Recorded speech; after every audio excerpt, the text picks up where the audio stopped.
Om Swastiastu, pemirsa Bali TV, kembali saya Winata menjumpai Anda dan seperti biasa dalam fokus grup discussion tanggap COVID-19. Serangkaian beberapa kali FGD yang sudah kita gelar dan masih berkaitan dengan dampak dari pandemi. Nah, kali ini kita kembali mengangkat dari sektor ekonomi. Bagaimana pandangan para pengusaha, pelaku ekonomi ketika pembatasan kegiatan masyarakat atau PPKM diterapkan. Nah, justru ini memukul sektor ekonomi tentunya. Tapi sejauh mana? Dan kira-kira apa mungkin ada tawaran solusi yang mungkin akan disampaikan oleh para pengusaha. Hari ini kita akan berbincang-bincang dengan narasumber-narasumber yang sudah hadir di tengah-tengah kita di dalam fokus grup discussion ini. Yang pertama saya perkenalkan ada Ketua DPD HIPMI Bali, Bapak Pandi Agus Widura.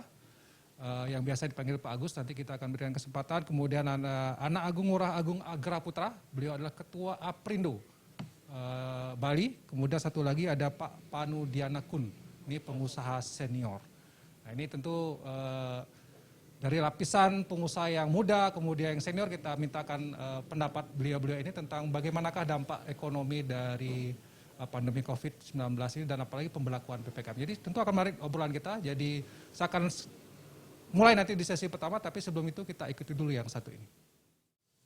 Ya, terima kasih pemirsa, Anda tetap setia di fokus grup discussion ini. Kita langsung masuk sesi pertama. Saya berikan yang senior dulu nih, Pak Panudiana Kun, pengusaha senior yang sudah malang melintang, banyak jabatannya, banyak usaha yang juga digeluti oleh beliau. Tentu pengalamannya sudah luar biasa mengalami pasang surut. Pak Kun, kalau kita bicara tentang dampak pandemi kan sudah hampir setahun ya, dan apalagi sekarang ada pemberlakuan PPKM karena kasus yang melonjak terus. Nah, bagaimana pengusaha melihat kondisi ini? Silakan Pak Kun. Memang ini kan sudah 10 bulan. Pakai mic-nya Pak Kun. Kita ini minus ya, kita udah tahu. Karena Bali itu kan hampir 60% PAD-nya tergantung pariwisata. Pariwisata itu tumpangannya ada 10 stakeholder lah, ada lebih dari itu ya, jadi memang agak berat. Ya. Tapi bagaimanapun PPKM itu kita harus anut, karena ini masalah kesehatan kita. Ada day by day meningkat terus. Ya, yang kena COVID-19 ini. Makanya kita mengerti pengusaha ya, kita sekarang ini ya waktunya tahan diri dulu, prihatin dulu. Ya, kita kan milih dua-duanya. Kesehatan bagus, bisnis bagus. Untuk sementara tidak bisa dulu, bisnis berkorban dulu. Jadi kita tahu ya, kerugian Bali ini kan kalau dihitung ya, revenue dulu sebelum kena dampak ini kan 10 triliun every month. Kali 12 berarti 120 triliun. Kita ngomong 10%-nya PAD Bali itu 10% dari itu. Ya. Berarti rata-rata 10 triliun per tahun kan. Nah, sekarang tidak ada. Pemerintah pun tapi masih lumayan. Kalau pemerintah itu kan masih bisa dapat gaji tiap bulan, TNI Polri juga begitu. Yang paling berat pekerja di sektor swasta di pariwisata. Ya. Termasuk pemilik-pemilik itu udah mulai Maret tahun lalu kita minus. Tapi bagaimanapun pengusaha harus mendukung PPKM ini, karena ini penting sekali supaya pengusahanya sehat, masyarakatnya juga sehat. Nah, ini dicoba kan, jadi ini kan second wave-nya itu agak berat. Jadi sekarang beruntung, jadi sudah ada mulai vaksinasi ya. Karena ini kan mudah-mudahan nanti kalau semua masyarakat di Indonesia itu sudah divaksinasi, itu kan harus 2 kali. Mudah-mudahan udah kebal dengan virus corona itu. Nah, sekarang kita masyarakat Bali, pengusaha, semuanya, pekerja, kita harus prihatin, mendukung pemerintah tentang peraturan gubernur, ini kan nasional sebenarnya ya. Jadi ini Jawa Bali termasuk ya. Jadi itu di mana-mana mengikuti ini dulu. Ya, kita sekali lagi pengusaha harus mendukung kebijakan pemerintah ini. Berarti ya, masih tetap harus berkorban ya Pak Kun? Harus berkorban dulu. Masih kuatkah pengusaha kita berkorban sampai ya, kapan bertahannya gitu kira-kira? Ada yang nggak kuat, ada yang macam-macam. Tapi pemerintah udah ada antisipasi, kan ada relaksasi masalah perpajakan, relaksasi bayar utang bank dulu, relaksasi nggak usah bayar bunga, nggak usah bayar cicilan. Mudah-mudahan di bawah dilaksanakan. Ya. Karena sekarang ini nggak ada yang untung perusahaan, semua minus. Kecuali di luar perhotelan, mungkin di luar pariwisata, mungkin masih jalan misalnya eksportir, kargo bisnis, atau yang lain-lain. Tapi jumlahnya kan kecil di Bali, yang itu. Karena kita sudah puluhan tahun ya, hampir 30 tahun, pendapatan kita tergantung dari sektor pariwisata. Dulu kan ekspor kita tinggi, misalnya TPT, tekstil, tekstil. Ya. Sekarang udah berkurang, handicraft udah berkurang. Sekarang yang banyak justru ekspor hasil laut. Hasil laut juga sekarang terganggu. penerbangan terbatas, angkutan darat, laut juga terbatas, dan termasuk ekspor yang lain begitu. Jadi ini kan memang semua kendala. Tapi ya itu tadi, saya atas nama para pengusaha yang ada ya, kebetulan saya di mana-mana jadi penasihat ya, kita dukung kebijakan polisi pemerintah itu dulu. Kita tahan diri, prihatin dulu, istilahnya kita tiarap dulu, mudah-mudahan konflik 19 ini cepat berlalu. Kira-kira begitu kalau himbauan saya. Terima Untuk kasih. pembukaan itu sementara dulu cukup Pak Kun, saya langsung ke Pak Agre. Pak Agung, kalau kita lihat ini kan pengusaha retail sangat terdampak ya, apalagi pembatasan PPKM kan ada jam buka gitu yang dibatasi sampai kemarin jam 9, sekarang jam 8 ini. Apa tanggapan dari kawan-kawan pengusaha retail? Silakan Pak Agung. Ya. Oke, PPKM ini tentu sangat berpengaruh ya terhadap seluruh usaha di Bali terutama, khususnya juga memang di industri retail. Ya, karena memang yang pertama pasti dari sisi pendapatan itu pasti akan menurun dengan dibatasi jam operasional. Apalagi di retail itu biasanya adalah peak hour kita tuh antara jam 6 sampai jam 9. Seperti itu. Jadi hampir 50 sampai 60% omset kita itu ada di rentang waktu itu. Seperti itu. Nah, belum lagi dengan PPKM ini secara psikologis itu mempengaruhi masyarakat. Masyarakat yang awalnya sudah mulai berani untuk beraktivitas, datang ke mall, datang ke suatu swalayan untuk berbelanja, sekarang mulai membatasi diri lagi seperti itu. Itu yang pertama. Nah, kemudian yang kedua juga dengan pembatasan work from office ya, FO itu yang hanya 25%, itu tentu juga akan berpengaruh karena pada kenyataannya tidak semua aktivitas ekonomi atau pekerjaan itu bisa dilakukan secara work from home. Jadi otomatis di sana akan ada pengurangan aktivitas ekonomi dari masyarakat, sehingga itu juga akan mengurangi pendapatan, sehingga daya beli juga pasti akan turun saat ini. Dan yang ketiga adalah dari sisi suplai barang. Suplai barang atau suplai produk, di mana kita ketahui kan bahwa di Bali itu tidak ada industri ya, jadi hampir semua produk industri kita itu disupport dari Jawa. Seperti itu. Permasalahannya itu saya sempat ngobrol juga dengan beberapa rekan. Permasalahan itu bukan di masalah distribusinya itu sudah dijamin oleh pemerintah itu lancar. Tapi yang menjadi masalah adalah kapasitas produksinya. Ya dengan work from office hanya 25%, otomatis sumber dayanya terbatas di pabrik-pabrik itu. Nah, sehingga kapasitas produksi mereka juga akan turun seperti itu. Ya, jadi susah nyari barangnya ya, karena barangnya berkurang gitu ya? Karena iya, seperti itu. Jadi dari distributor itu permasalahannya di sana, bukan masalah suplainya, tapi dari kapasitas produksi di pabriknya seperti itu. Nah, jadi kurang lebih itu yang dampak-dampak dari PPKM ini. Tapi bagaimanapun seperti tadi Pak Kun juga sudah katakan, kita juga sadari bahwa kondisi saat ini COVID itu meningkat dan mau tidak mau memang sudah langkah yang tegas yang kita ambil. Jadi PPKM ini ya mau tidak mau ya itu sudah diambil kebijakan oleh pemerintah, mau tidak mau kita sebagai pelaku usaha, pengusaha, suka tidak suka juga memang harus menjalankan itu. Seperti itu, tapi memang ada catatan-catatan yang perlu kita evaluasi sehingga kedepannya bisa apa sih yang menjadi tujuan kita ini juga bisa tercapai seperti itu. Pak Agung, menarik kalau misalnya Pak Agung bisa memberikan data sebenarnya seberapa persenkah penurunannya gitu ya. Karena kan dulu kita sempat tutup juga, di awal-awal itu kan sempat ya ada pembatasan kemudian dibuka lagi seperti new normal, sekarang ditutup lagi gitu. Nah, apakah seberapa besar penurunannya setelah PPKM dan apakah kawan-kawan pengusaha retail masih tetap bertahan atau seperti apa? Ada perumahan karyawan kah atau apa yang terjadi sebenarnya di dalam itu? Iya, sebagai informasi juga untuk di Bali sendiri itu pertumbuhan FMCG atau fast moving consumer good atau barang-barang kebutuhan kita itu di 2020 itu sudah minus 21%. Dia sudah minus 21%. Itu hanya untuk barang-barang kebutuhan loh ya. Itu sudah menandakan bahwa kami sendiri menyebutkan itu sudah terjadi penurunan daya beli masyarakat. Ya karena memang selama 10 bulan ini masyarakat kita secara pendapatan sudah menurun atau bahkan mungkin sudah tidak memiliki pendapatan seperti itu. Nah, kemudian dengan diberlakukannya PPKM ini ya kami kemungkinan memperkirakan juga akan terjadi penurunan. At least mungkin sekitar 20%-an dari kondisi normal saat pandemi. Bukan dari kondisi normal sebelum pandemi ya, seperti itu. Nah, nanti kita bisa lihat terutama di kuartal 1 ini. Kuartal 1 2020 kemarin itu kita di Bali itu terjadi pertumbuhan FMCG-nya sangat tinggi. Itu sampai double digit, kurang lebih sekitar 15-20%. Nah itu mungkin di drive oleh satu panic buying ya. Panik buying ya. Karena kan itu pertama kali COVID diumumkan, ya kemudian Sudah naik gitu ya, ya sudah naik, kemudian juga ada nyepi di sana. Nah sedangkan sekarang kuartal 1 ini kita sudah 10 bulan nih berjalan, pendapatan masyarakat juga sudah makin menurun. Nah pasti kemungkinan di kuartal 1 ini kita akan minus jauh lebih tinggi dibandingkan dengan kuartal 1 tahun lalu seperti itu.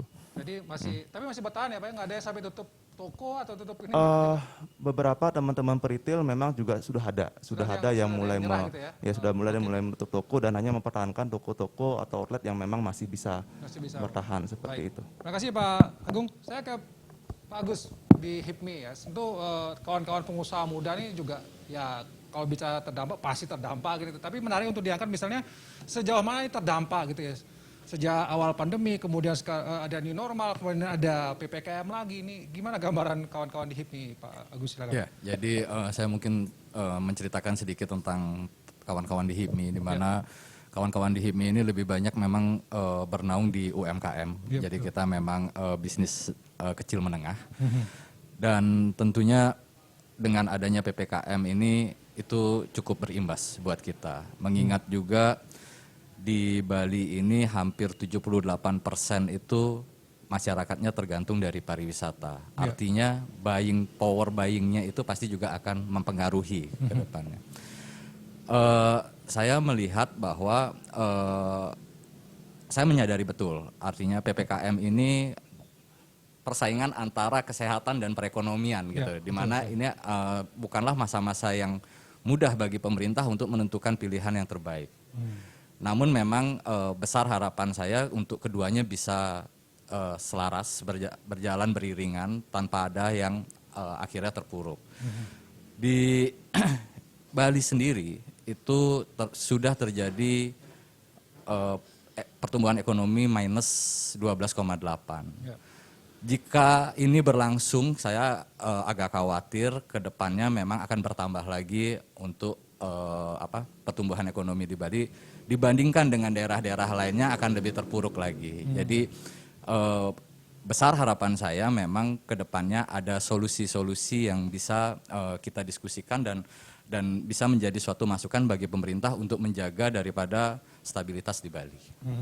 Jadi sudah sangat terdampak ya. Jadi sangat terdampak. Nah, biasanya kawan-kawan UMKM ini kan ada yang tumbuh, ada yang ada yang muncul, ada yang hilang dan segala macam. Nah di 2020 dan awal 2021 ini gimana? Apakah banyak yang tumbuh karena akan ada yang beralih misalnya dari pekerja hotel kemudian jadi UMKM? Gimana gambaran? Transformasi bisnis itu terjadi. Jadi ketika seperti tadi saya sampaikan bahwa hampir sebagian besar itu berhubungan dengan pariwisata, akhirnya mereka mencari suatu solusi yang mungkin menjualnya itu tidak langsung berhadapan dengan sektor pariwisata itu sendiri. Terjadilah transformasi bisnis. Namun ketika transformasi bisnis dilakukan tanpa persiapan yang matang, itu juga bisa membahayakan bagi kami sebagai UMKM. Karena ketika kita coba-coba suatu bisnis tanpa perhitungan yang tepat, itu sangat berbahaya saya melihatnya. Dan itu yang fenomena itu yang sedang terjadi sekarang di Bali. Kalau kita mungkin pelajari begitu banyak ada kafe-kafe yang mendadak buka gitu. Betul. Nah ini mereka tidak memperhitungkan demand dan supply-nya. Nah ini yang akhirnya nanti juga akan lebih mempersulit lagi daripada keadaan perekonomian di Bali. Jadi sebenarnya harus diperhitungkan dengan baik ya di supply. Tapi ya saya sepakat misalnya di sebuah ruas jalan itu ada sampai 6-8 kafe yang buka gitu ya. Nggak ada apa. Baik, kita akan break sebentar, nanti kita lanjutkan lagi kira-kira ke sesi berikutnya ini tentang tawaran solusi yang mungkin bisa kita sampaikan dalam kesempatan ini. Dan ini mudah-mudahan didengar itu. Memang agak sulit mensinergikan dalam kondisi seperti sekarang antara kepentingan kesehatan dan kepentingan ekonomi. Walaupun tadi masing-masing narasumber ya mau tidak mau kita harus dukung PPKM ini gitu. Tapi sampai kapan itu persoalannya. Mungkin kita bahas lagi di sesi kedua, jadi jangan kemana-mana, saya akan kembali setelah yang satu ini. Oke, terima kasih pemirsa. Kita langsung di sesi kedua, tawaran solusi ya. Pengusaha senior mungkin punya banyak lah kira-kira Pak Poni dan Kun. Silakan Pak Kun, apa yang mungkin bisa mesti dilakukan oleh pemerintah dalam kondisi seperti ini Pak Kun supaya ya itu tadi mensinergikan antara kepentingan kesehatan. Ya kalau kita minta pengusaha bertahan, ya bertahan, tiarap dan segala macam, oke lah. Tapi nanti kalau habis pengusahanya bangkrut semua kan susah juga kita. Silakan Pak Gun. Solusinya ya, penerbangan tuh dibuka aja. Penerbangan dibuka. Solusinya. Hmm. Tepat protokol kesehatan ketat. Mungkin yang harus datang ke Bali harus pakai swab test atau apa.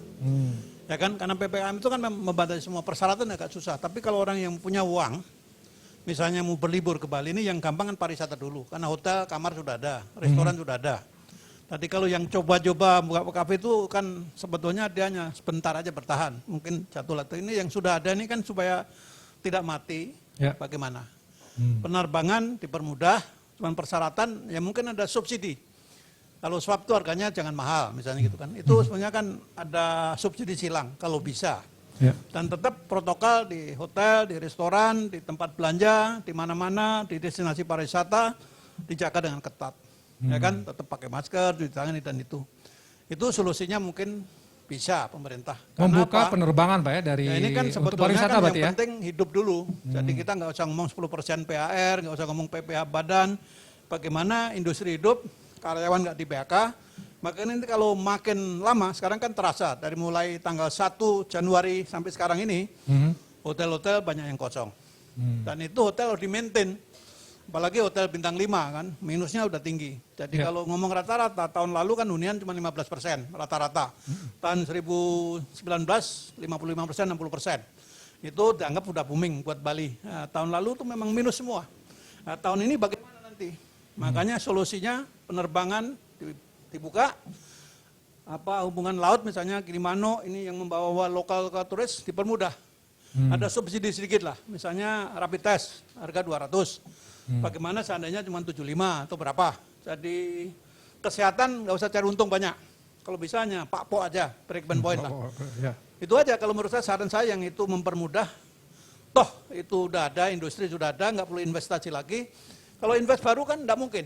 Nggak mungkin, karena ini kan yang sudah ada pun minus, kan begitu kira-kira. Jadi solusinya pemerintah itu tadi, apakah bisa atau mungkin kalau itu dibuka otomatis yang penerbangan internasional.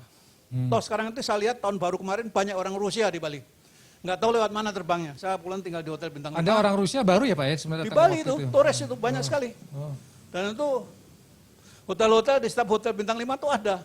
Terbangnya lewat mana saya nggak tahu. Makanya kalau itu paling bagus. Ya. Airport internasional dibuka, ya nanti kan ada penerbangan asing yang membawa turis ke Bali. Silakan. Termasuk yang dari kita, dari Indonesia kan punya Garuda. Pesawat sekarang nganggur sebenarnya. Iya, Pak, ya, Kalau negara nyubsidi sedikit kan, terutama pegawainya di airline itu juga bisa hidup, pilotnya juga ada pekerjaan, kita ngalai sedikit, ya kan, ngalai. Itu kemungkinan bisa. Ini solusi yang terbaik yang itu aja. Tetap kita menjaga tadi, PKPM itu kita amankan, supaya kesehatan kita makin baik. Tapi bagaimanapun pemerintah kan tidak mungkin nyubsidi pengusaha kan. Ya. Bansos yang hotel-hotel besar kan tidak mungkin. Ya bansos BLT yang untuk pegawai 600.000 sudah dilaksanakan. Katanya nanti ada bansos lagi buat masyarakat. Ini kan juga memberatkan. Uang dari mana negara itu kan? Ya. Biasanya kan dari pajak, dari utang luar negeri, atau dari nyetak uang kan gitu ya. Ini kan yang sudah ada dipermudah aja. Tetap ketat itu tadi. Kalau menurut saya itu solusinya. Jadi bagi Bali sebenarnya yang bisa dilakukan adalah bagaimana menghidupkan sektor industri pariwisata dengan cara membuka. Nanti yang lainnya mengikuti. Kalau pariwisata itu hidup, Ya. yang lainnya ya pasar tradisional hidup, petani hidup, peternak hidup, toko-toko kecil akan hidup. Kan itu yang UKM-nya kan itu. Toko-toko kecil, pasar oleh-oleh, yang konglomeratnya kan hotel-hotel bintang 5. Karena modalnya kan ratusan miliar ke atas, triliunan kan gitu-gitu. Jadi itu akan multiplier efeknya di situ. Ya. Kalau itu tidak hidup nggak bisa. Misalnya pedagang sayur, permintaan juga kurang sekarang. Baik itu yang sayur organik, yang punya ayam juga sama, peternak ayam. Sekarang restoran pada tutup, hanya industri rumah tangga yang butuh makanan. Tapi kan tidak banyak. Hotel-hotel tutup nggak butuh, termasuk yang lain-lain, daging misalnya. Gitu. Ini contohnya begitu. Kalau ini mulai hunian bisa 30%, 20%, mulai hidup. Terus terang aja. Jadi ini kan hotel di Bali udah banyak banget, 135.000 kamar. Ya. Nah ini sekarang kan pada buka tapi nggak ada tamu. Karena yang datang nggak ada, kan gitu kan, sedikit banget.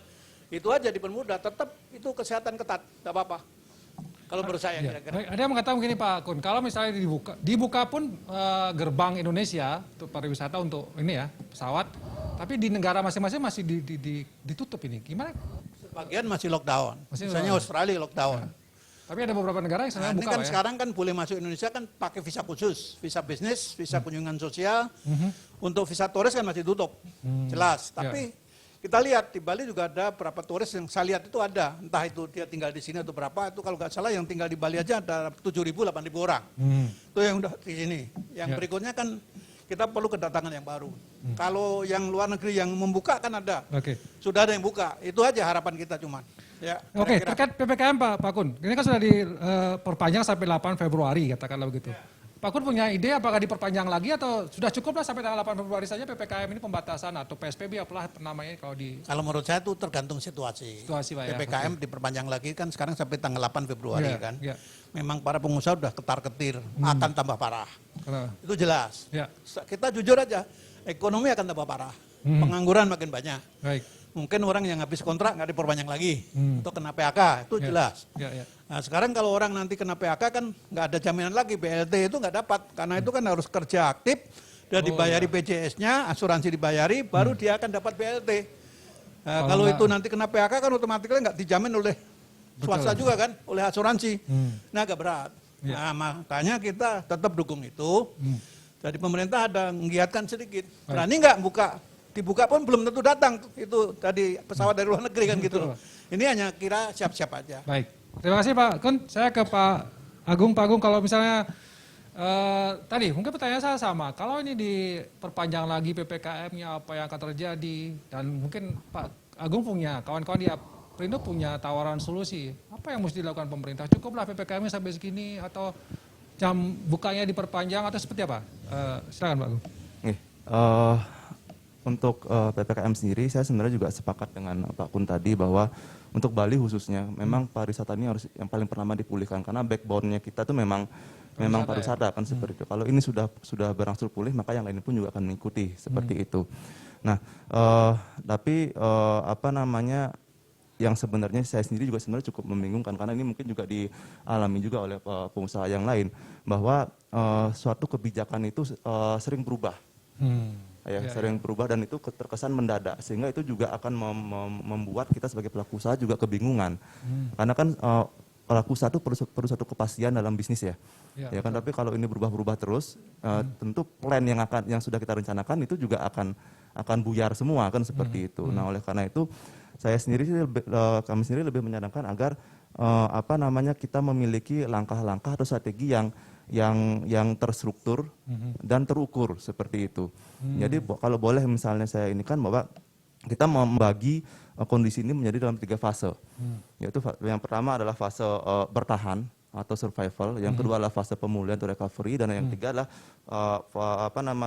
fase percepatan. Nah sekarang ini kita ada di mana? Kan begitu.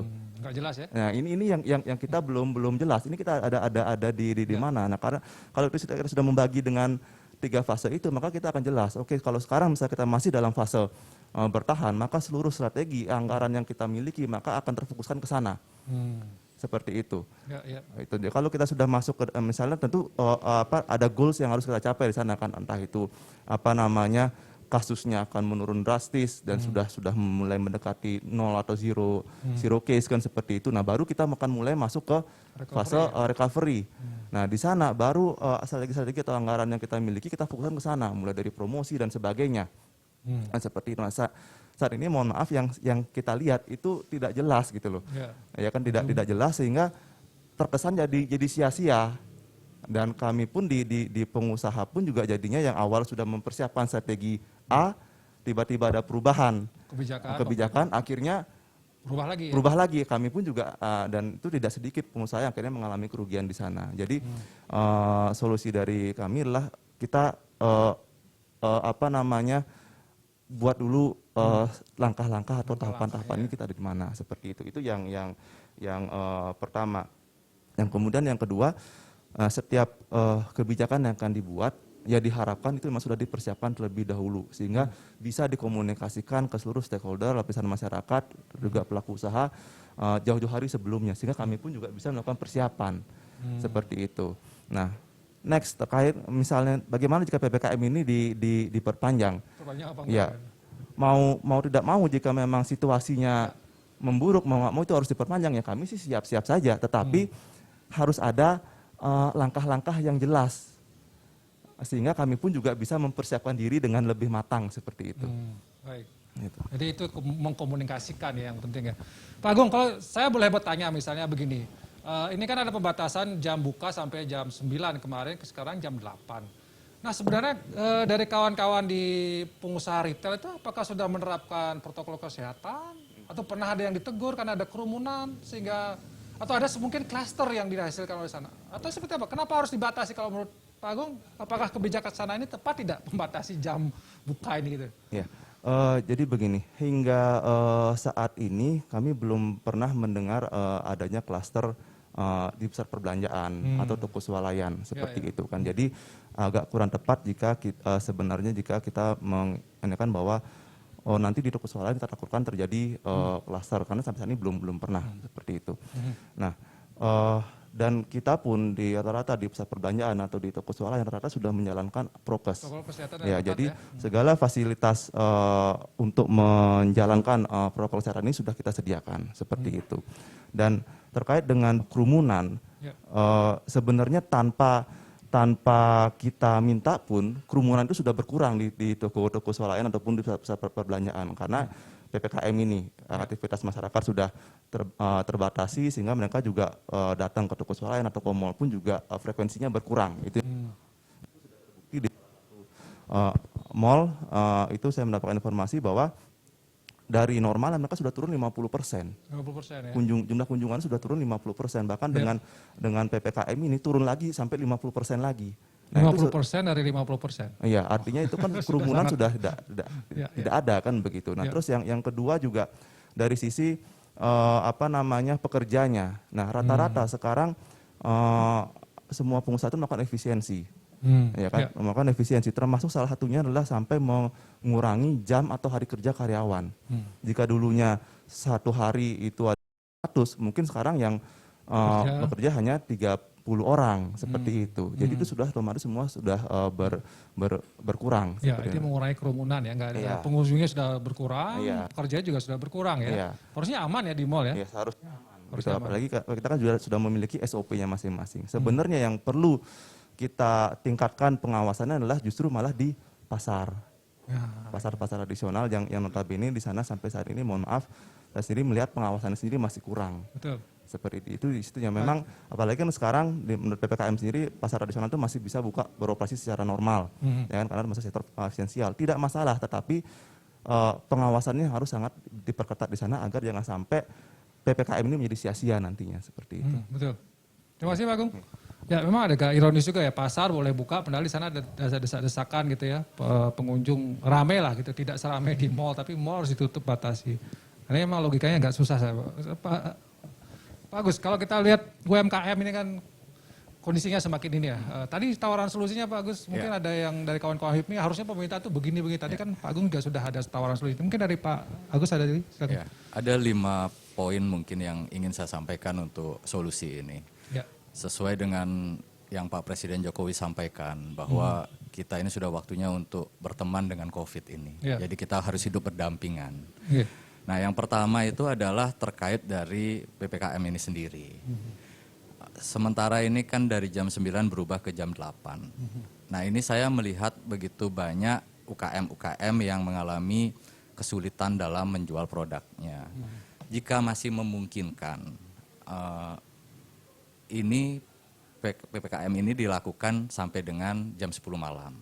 Kenapa saya berpikiran demikian? Karena ketika saya berbicara anak-anak muda, ketika mereka dilarang untuk pergi dalam waktu tentu, jangka waktu yang tertentu, ketika sudah dibuka, bukannya mereka akan tetap diam di rumah, tapi akan membludak lagi nanti pergi. Nah, ini yang malah saya khawatir akan jadi klaster-klaster baru. Yang namanya orang habis dikurung, dilepas nanti suatu saat akan membludak lagi. Nah, di lain sisi dengan jam 10 ini begitu banyak saya lihat ada UKM-UKM yang masih bisa bertahan. Contoh, ada beberapa dagang-dagang yang harusnya dia mulai bekerja jam 6 sambil misalnya dia di depan toko-toko lain gitu, toko lain baru tutup jam 6, dia baru bisa kerja mulai dari jam 6. Ini masih ada jarak waktu 4 jam. Saya melihat ini cukup toleransi. Yang biasanya mungkin mereka jualan sampai jam 12, jam 1, tapi dengan 4 jam ini masih bisa berputar lah roda ekonominya. Nah ini yang pertama. Yang kedua adalah seperti yang tadi Pak Kun sampaikan, airport itu dibuka, saya setuju. Tapi tentunya kita harus sudah mempersiapkan infrastruktur kita dulu. Apakah itu?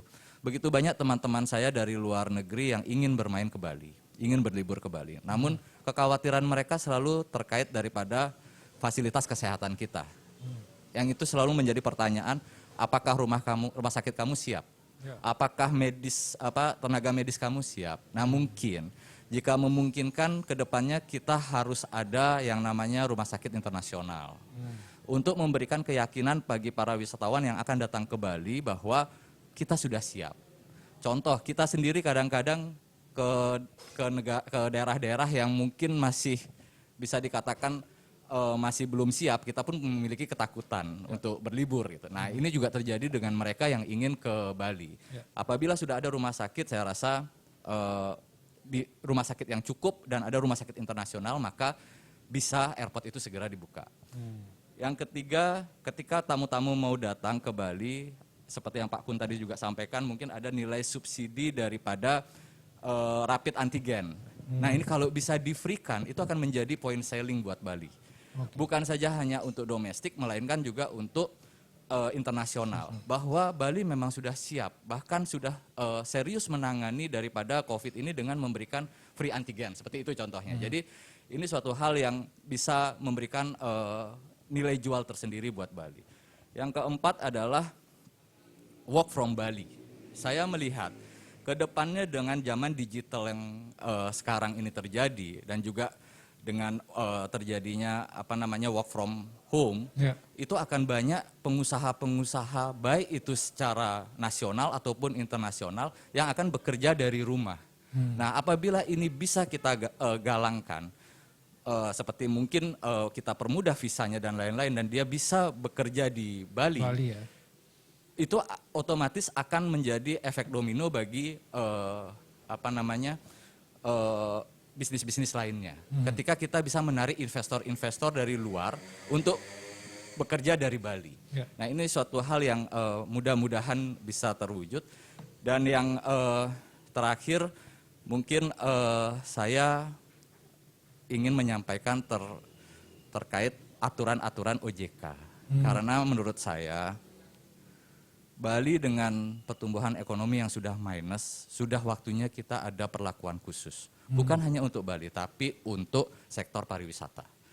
Karena saya khawatir ketika sekarang pariwisata menjadi salah satu bidang usaha yang sangat terpuruk dan dalam tanda kutip tidak ditoleh oleh perbankan, ini mengakibatkan penjualan aset terjadi di Bali. Saya tidak ingin pengusaha-pengusaha Bali akhirnya menjadi penonton di kampung sendiri. Karena aset-asetnya dijual. Aset-asetnya harus dijual. Nah, mungkin hotel villanya dijual ya? Mau tidak mau, karena ketika mereka ingin top up atau menambah hutang lagi saat ini, secara analisa perbankan itu tidak masuk bankable, tidak sesuai. Oleh sebab itu mereka tidak bisa menambah hutang. Karena analisanya tidak terjadi penjualan transaksi yang diinginkan. Namun mungkin ada beberapa peraturan yang bisa dibuat untuk memberikan pinjaman ringan kepada mereka agar bisa mempertahankan produknya ini jangan sampai dijual dengan terpaksa. Mungkin itu. Dan sudah terjadi kah Pak Agus di kawan-kawan yang punya villa, yang punya hotel sudah dijual karena mereka nggak dapat pinjaman lagi? Katakan saya berbicara tentang LTV ya, loan to value. Ketika ada suatu aset dengan seharga katakan 10 atau 10 miliar lah saya ambil contoh. Tapi sekarang di perbankan itu sisa hutangnya hanya tinggal 1 miliar. Artinya kan LTV yang digunakan dari aset itu hanya 10%. Sedangkan untuk perbankan itu sendiri biasanya memberikan LTV sampai 70 bahkan ada yang 80%. Artinya masih ada gap antara masih ada celah antara dari 10% sampai dengan 70% itu. Apabila OJK bisa memberikan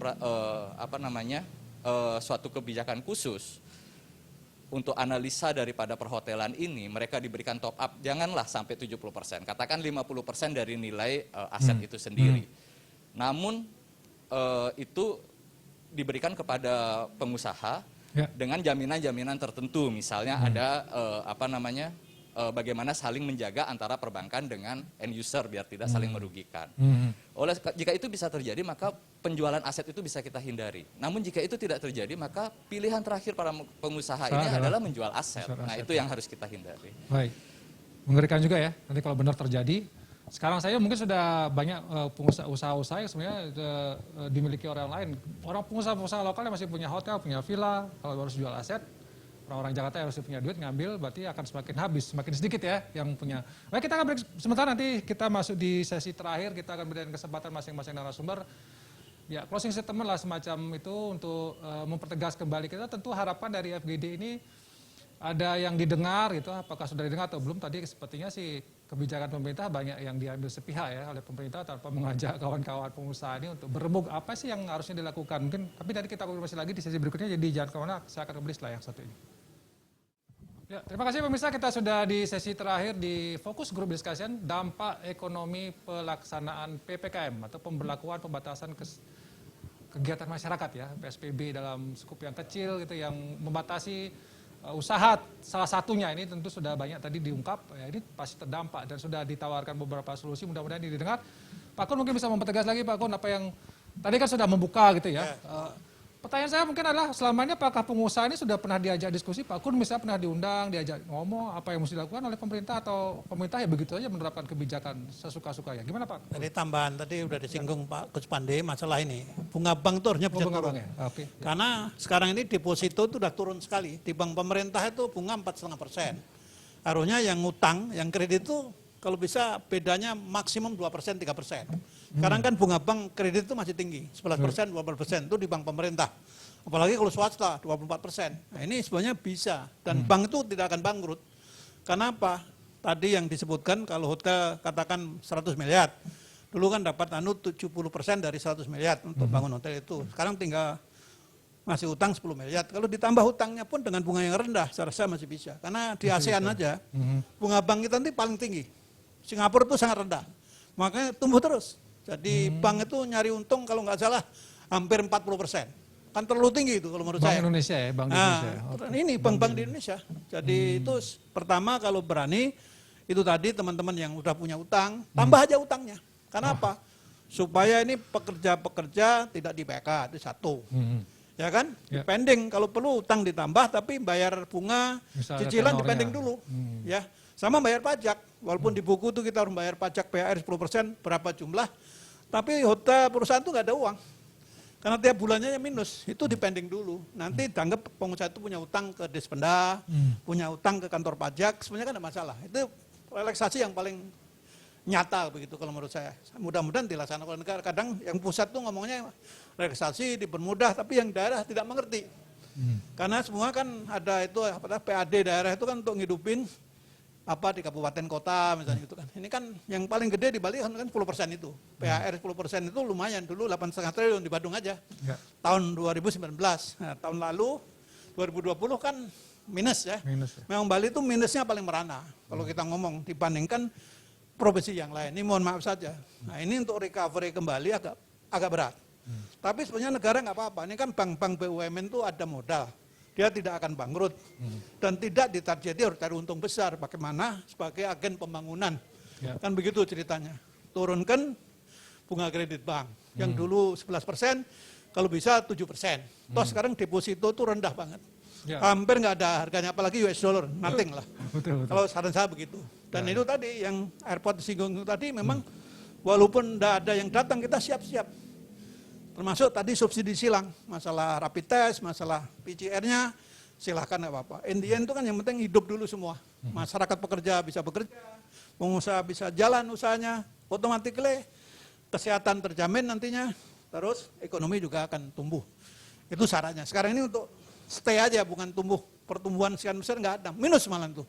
Ya. Saya rasa begitu kira-kira dari saya ya. Terima kasih. Jadi perbankan itu harus lebih rileks gitu ya Pak? Bukan hanya wacana ya, tapi real. Baik. Baik. Baik.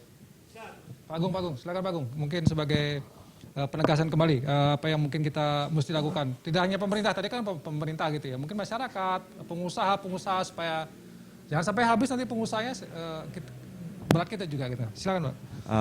Ya, jadi kita kan sudah hampir setahun ya, ini udah bulan ke-11 kita mengalami pandemi ini dan kita juga harus menyadari bahwa kita juga memiliki daya tahan masing-masing ya. Artinya kita tidak bisa selamanya terus seperti ini. Kita harus mempercepat agar kondisi ini bisa pulih kembali. Nah tentu ini juga diperlukan peran tidak hanya pemerintah tapi juga pengusaha, masyarakat maupun juga stakeholder yang lainnya.